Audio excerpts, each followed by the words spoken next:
சென்னை சாந்தோம், மயிலாப்பூர், கிழக்கு கடற்கரை சாலை, தரமணி உள்ளிட்ட பகுதிகளில் உள்ள 7 அரசு மற்றும் தனியார் பள்ளிகளுக்கு இன்று ஒரே நேரத்தில் தொலைபேசி வாயிலாக வெடிகுண்டு மிரட்டல் விடுக்கப்பட்டுள்ளது.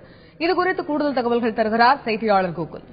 கோகுல், சென்னையில் இருக்கக்கூடிய 7 அரசு மற்றும் தனியார் பள்ளிகளுக்கு ஒரே நேரத்தில் வெடிகுண்டு மிரட்டல் விடுக்கப்பட்டதற்கான காரணம் என்ன தெரிய வந்திருக்கிறதா? கிழக்கு கடற்கரை சாலையில் இருக்கக்கூடிய நீலாங்கரை, கொட்டிவாக்கம், கோவளம் உள்ளிட்ட பகுதியில் இருக்கக்கூடிய பள்ளிகளில் வெடிகுண்டு வெடிப்பதாக காவல் கட்டுப்பாட்டு அறைக்கு ஒரு மர்ம நபர் தொலைபேசியில் தொடர்பு கொண்டு அந்த பள்ளியில் வெடிகுண்டு வெடிப்பதாக ஒரு பொருளையை கிளப்பியுள்ளார். உடனடியாக இந்த ஒரு தொலைபேசியுடைய மர்ம நபர் மிரட்டலை அடுத்து உடனடியாக காவல்துறை அந்த பள்ளிகளுக்கு வெடிகுண்டு நிபுணர்களை உடனடியாக அழைத்து தீவிரமாக சோதனை நடத்தினாங்க. அதன் பின்பு அந்த மிரட்டல் முழுவதும் பொருளை என காவல்துறை உறுதி செஞ்சிருக்காங்க. அந்த செய்தி உடனடியாக சென்னையில் இருக்கக்கூடிய மற்ற பள்ளிகளிலும் பரவியது. குறிப்பாக தரமணி, வேளச்சேரி, பள்ளிக்கரணை, மயிலாப்பூர் உள்ளிட்ட இடங்களில் இந்த செய்தி உடனடியாக பரவியது. நம்ம இருக்கக்கூடிய பகுதி மயிலாப்பூர் இருக்கக்கூடிய ஒரு தனியார் பள்ளியில் என்று பேசிக் கொண்டிருக்கிறோம். மயிலாப்பூர் பகுதியில் இருக்கக்கூடிய ஒரு 11 பள்ளிகளுக்கு தற்பொழுது விடுமுறை அளிக்கப்பட்டிருக்கு. குறிப்பாக இந்த புரளி பெற்றோர்களுக்கு இந்த செய்தி தெரிந்தவுடன் பள்ளிகளுக்கு விரைந்து தங்களுடைய பிள்ளைகளை பள்ளியிலிருந்து அழைத்து சென்றிருக்காங்க. நம்ம இருக்கக்கூடிய இந்த மயிலாப்பூர் பகுதியில் முழுவதுமே தற்பொழுது வெடிகுண்டு நிபுணர்கள் இன்னமும் தீவிரமாக சோதனை நடத்திட்டு வர்றாங்க. அந்த காட்சிகள் நாம் பார்க்க முடிகிறது.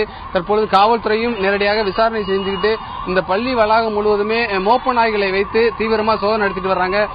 ஒரு பெற்றோர் நம்மிடம் இருக்கார், அவரிடமே இந்த சம்பவம் குறித்து கேட்கலாம். சார், இப்ப உங்களுக்கு என்ன மாதிரியான தகவல் வந்துச்சு? இப்ப இந்த பள்ளியில என்ன மாதிரி விடுமுறை விட்டுருக்காங்களா? என்ன மாதிரி நடவடிக்கை இருக்கு சார்? இந்த மாதிரி புரளி பாம்பு வச்சிருக்காங்கன்னு சொல்லி எல்லாரும் ஒரே புரளி நாங்க பார்க்க சொல்ல ஸ்கூல்ல ஃபர்ஸ்ட் கேட்க சொல்ல லீவ் இல்லை. அதுக்கப்புறம் எல்லா பேரண்ட்ஸும் சொன்ன உடனே இந்த மாதிரி பாம்பு இல்லை அப்படின்னாங்க. ஆனா நாங்க வற்புறுத்தி கேட்டனால அவங்க அனுப்பிச்சிட்டாங்க இப்ப எல்லா ஸ்கூல்லையும். இந்த மாதிரி புரளி கலப்புறவங்களை காவல்துறை கடுமையான நடவடிக்கை. நாங்க இப்ப வேலைக்கு போயிட்டு இருந்தோம், திடீர்னு அரக பறக லீவ் சொல்லிட்டு வண்டியில ஒரே மயிலாப்பூர் ஃபுல்லா டிராபிக், யார் வீட்லயும் ஒரே இதுவா இருக்கு.